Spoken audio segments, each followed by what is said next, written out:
Mais ça va, c'est pas trop précipité?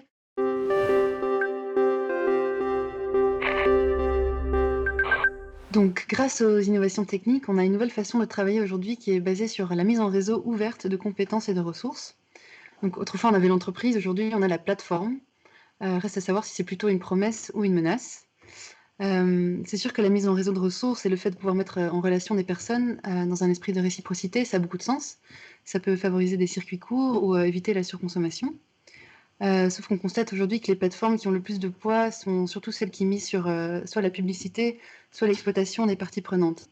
Par exemple, en prenant un pourcentage disproportionné, sur les ventes. Donc on le voit très bien avec l'ubérisation, on a la plateforme qui s'enrichit, les employés sont précarisés et tout ça sous la pression de l'algorithme invisible et la dictature des avis des utilisateurs. Donc en fait, c'est pas très réjouissant, mais il ne faut pas oublier que la technologie n'est pas du tout, monolithique et qu'il existe en fait toutes sortes d'initiatives qui proposent plutôt, un collectivisme de plateformes, en remettant les travailleurs au centre et aux rênes de leurs projets. Donc en fait, la question devient de savoir comment construire des plateformes qui fonctionnent d'une manière juste et équitable pour toutes les parties prenantes et tout en étant, économiquement viable et éthique.